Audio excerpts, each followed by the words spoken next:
안녕하세요. 달러트리입니다. 내가 가난해지는 핵심 이유가 무엇일까요?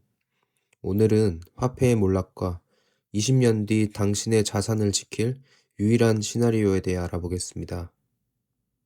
첫 번째, 열심히 일했는데 왜 가난해질까? 여러분, 혹시 이런 기분 느껴본 적 없으신가요? 분명 작년보다 연봉도 올랐고 저축도 꾸준히 했는데 정작 내가 살 수 있는 것들은 줄어든 것 같은 기분 말입니다. 10년 전 5,000원이면 먹던 짜장면이 이제는 10,000원을 줘야 하고 월급 모아 집을 사는 건 이제 신화 속 이야기가 되어버렸죠. 10년 전과 현재 짜장면 가격을 살펴보겠습니다. 한국소비자원 참가격 시스템과 통계청 자료를 바탕으로 한 데이터입니다. 2014년 평균 짜장면 가격은 약 4,500원에서 5,000원 했습니다. 26년에 평균 가격은 약 7,000원에서 8,000원입니다. 서울 기준 평균 7,300원대고 인기 식당의 경우 9,000원 이상입니다. 즉, 10년 전엔 10,000원으로 두 그릇을 먹었지만 이제는 한 그릇 먹고 커피 한 잔 사기도 버겁습니다. 두 번째, 마트 카트 단가 변화입니다. 즉, 장바구니 물가죠. 10만 원의 가치 변화를 보겠습니다. 2014년과 2026년입니다. 2014년은 카트가 묵직했던 시절입니다. 당시 10만 원은 한 가족의 일주일치의 식단을 책임질 수 있는 꽤 큰 돈이었습니다. 육류, 삼겹살 3에서 4근, 600g당 약 1.2만 원이었고요. 더하기 국거리 소고기까지 살 수 있었죠. 채소와 과일, 사과 한 봉지가 5개에서 6개 들었고요.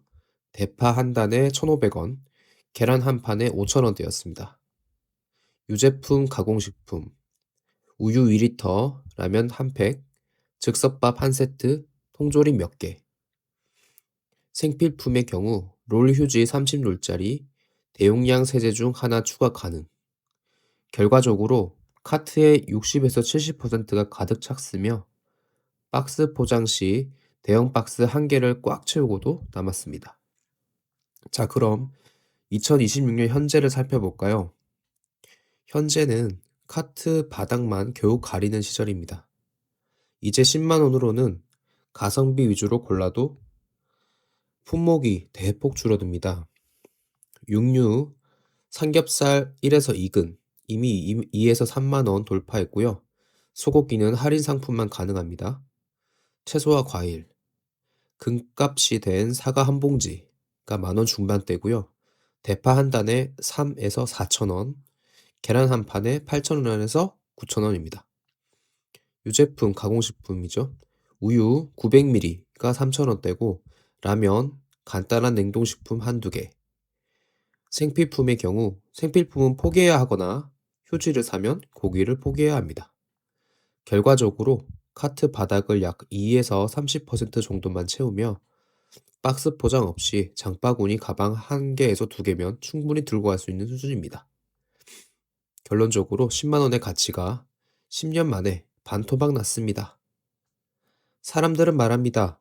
물가가 너무 올랐어. 하지만 이건 틀린 말입니다. 물가가 오른 게 아니라 여러분 주머니 속에 돈의 가치가 떨어진 것입니다. 특히 최근엔 원화뿐만 아니라 세계 최강이라는 달러 가치조차 흔들리고 있다는 소식이 들려옵니다. 전 세계의 돈이 동시에 녹아내리고 있는 지금, 우리는 왜 달러 자산을 모아야 하며 20년 뒤를 위해 어떤 선택을 해야 할까요? 오늘 10분 투자로 여러분의 향후 20년 경제적 운명을 바꿔보겠습니다. 2. 돈의 홍수, M2 광해 통화의 비밀. 우선 우리가 처한 상황을 냉정하게 데이터로 파악해 봅시다. 경제 뉴스에서 자주 등장하는 M2, 즉 광의 통화라는 개념을 알아야 합니다. M2는 쉽게 말해 시중에 풀린 모든 돈입니다. 통화량 M2 공급량 변화, 통계청과 한국은행 자료입니다. 화폐 가치 하락의 근본 원인을 보여주는 가장 중요한 지표입니다. 한국의 통화량은 팬데믹 이후 단 한 번의 꺾임 없이 꾸준히 우상향하고 있습니다.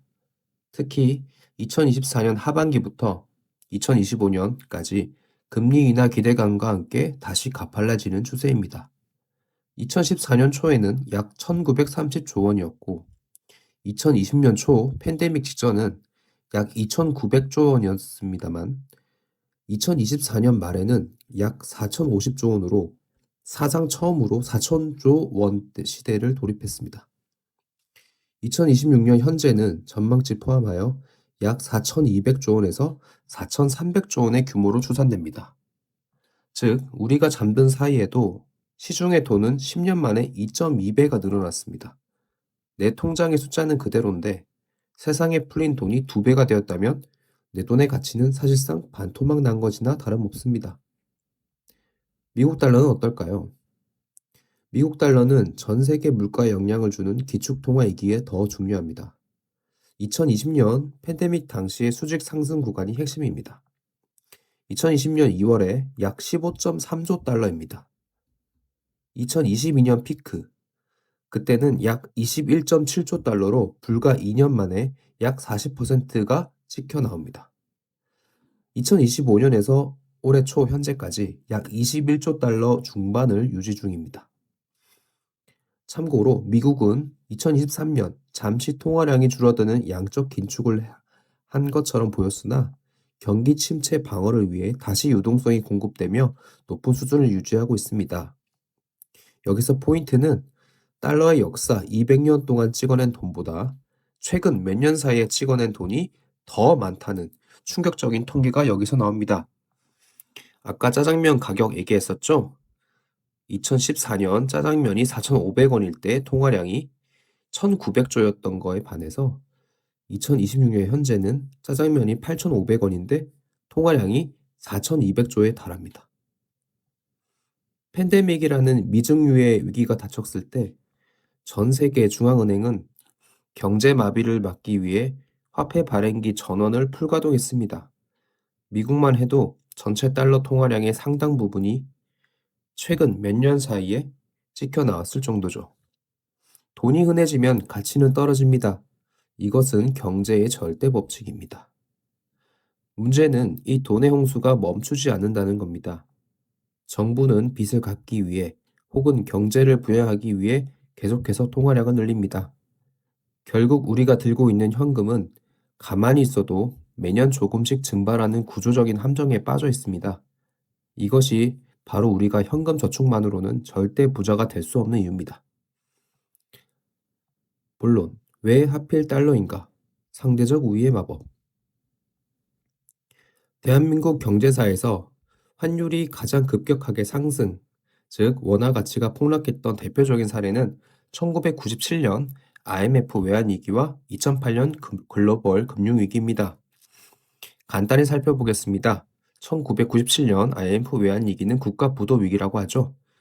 환율 수준, 1997년 초 800원대였던 원달러 환율은 위기가 본격화되면서 폭등하고 1997년 12월 말 1964.8원까지 치웠으며 역대 최고치를 기록했습니다. 2008년 글로벌 금융위기 리먼 브라더스 사태죠. 이때 환율 수준은 2007년 11월 900원대였던 환율이 2009년 3월 초 1570원대까지 급등했습니다. 원인은 미국발 서브프라임 모기지 사태로 인한 국제 금융시장 불안, 외국인 투자자들의 주식 매도 및 자금 유출, 경상수지 적자, 외화 유동성 사정 악화가 주요 원인이었죠. 두 위기 당시의 공통점으로는 달러 유동성 부족으로 인해 원화 가치가 급격히 하락했고 주식시장 폭락과 물가 상승, 고환율 여파가 발생했습니다. 그럼 달러 가치도 하락 중인데 굳이 왜 달러인가요? 라는 질문을 하실 겁니다. 여기서 중요한 건 상대적 가치와 기축통화의 지위입니다. 첫째, 위기 시의 방어막입니다. 한국 경제에 위기가 오면 원화 가치는 수직 낙하합니다. 하지만 달러는 다릅니다. 전 세계가 흔들릴 때 세상은 다시 달러를 찾습니다. 1997년 IMF 외환위기, 2008년 금융위기를 떠올려 보세요.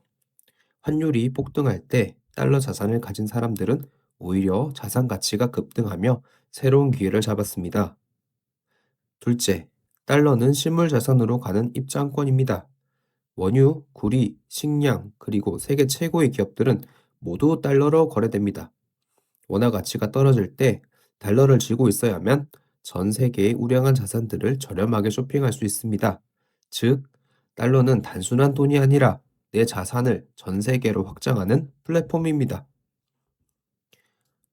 저축과 주식, 20년 뒤 벌어질 잔인한 격차에 대해서 살펴볼게요. 여러분, 7-2의 법칙을 들어보셨나요? 7-2의 법칙 주요 공식은 72 나누기 수익률 퍼센트는 원금이 2배가 되는 기간입니다. 또 72 나누기 기간 연수죠. 는 원금이 2배가 되기 위한 수익률입니다. 예를 들어보면 연 4% 수익률을 예금할 경우 72 나누기 4는 18년 후에 원금이 2배가 된다는 얘기고, 연 10%를 투자할 경우 72 나누기 10은 7.2년 후에 원금이 2배가 된다는 얘기입니다. 이제 더 구체적으로 들어가 보죠. 20년 동안 달러를 그냥 저축하는 것하고 그 달러로 주식을 사는 것은 어떤 차이를 만들까요? 연평균 2% 이자의 달러 예금과 연평균 9% 수익률의 미국 S&P 500 지수 투자를 비교해 봅시다. 1억 원을 투자했다고 가정했을 때 20년 뒤 예금은 약 1억 5천만 원이 됩니다. 하지만 주식 투자는 복리의 마법을 타고 약 5억 6천만 원으로 불어납니다. 단순히 숫자가 3배 넘게 차이 나는 게 문제가 아닙니다. 20년 뒤의 물가를 고려하면 예금은 사실상 구매력을 겨우 보존하거나 오히려 손실을 볼 가능성이 큽니다. 반면 주식은 기업이 물가 상승분을 가격에 전가하기 때문에 실질적인 부를 창출합니다. 20년이라는 시간은 주식의 변동성, 위험을 수익으로 완전히 치환해주는 마법의 시간입니다. 다섯 번째, 인플레이션을 씹어먹는 포트폴리오 전략. 그렇다면 구체적인 실전 방안을 제시해드립니다. 인플레이션 시대, 우리는 10점 만점 포트폴리오를 구축해야 합니다. 미국 대형주 50%, VOO나 IVV 같은 S&P 500 ETF입니다. 장기적 성장의 핵심입니다. 나스닥 성장주 20%, QQQ 또는 QQQM입니다. 기술력 C는 인플레이션을 이기는 가장 강력한 도구입니다. 혹시 우량 테크주에 집중하고 싶으시다면 MGK도 좋습니다. 원자재 및 에너지 10%, PDBC나 XLE입니다.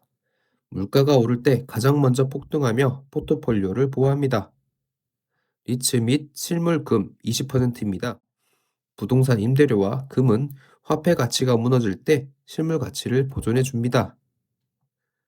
이 모든 핵심은 달러로 보유하는 것입니다.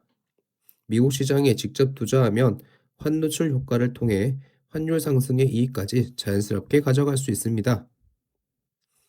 결론. 지금 당장 시작해야 하는 이유. 늦었다고 생각할 때가 가장 빠를 때입니다. 여러분, 투자는 예측이 아니라 대응입니다. 앞으로 화폐 가치가 얼마나 더 떨어질지, 다음 위기가 언제 올지는 아무도 모릅니다. 하지만 확실한 것 하나는 현금만 쥐고 있는 사람은 반드시 가난해진다는 사실입니다. 지금 환율이 높아서 망설여지시나요? 그렇다면 적립식 투자를 시작하세요. 매달 일정액을 달러로 바꿔서 기계적으로 사모으는 방식입니다. 환율이 높을 땐 적게 사고 낮을 땐 많이 사게 되어 평균 단가가 낮아지는 효과를 누릴 수 있습니다. 지금 가격이 비싸서 망설여지시나요? 매번 최고점에 사더라도 꾸준히 분할 매수나 하면 최저점에 사는 경우와 최종 수익률 차이가 크지 않아 시장 타이밍을 맞추려 무리할 필요가 없습니다. 적립식 투자 시 매월 최고점에서 매수, 상투할 경우죠. 수익률은 약 21.04%가 나오고요. 최저점 매수, 쪽집게 매수 시 27.66%가 나옵니다. 즉, 최고점과 최저점의 수익률 차이는 크지 않은 것으로 나타났습니다. 이는 장기 투자 시 매수 타이밍보다 꾸준한 적립이 더 중요함을 시사합니다. 장기 투자 결과 15년 이상 장기 투자를 할 경우에는 최고점과 최저점 매수의 연평균 수익률 차이는 약 0.39%로 매우 미미했습니다. 20년 뒤에 여러분이 오늘 이 영상을 본 자신에게 그때 시작해서 정말 다행이야 라고 말할 수 있기를 바랍니다. 오늘 준비한 내용이 여러분의 부의 항로에 작은 등불이 되었다면 구독과 좋아요 부탁드립니다. 여러분의 성공 투자를 항상 응원하겠습니다. 이상 달러트리였습니다. 감사합니다.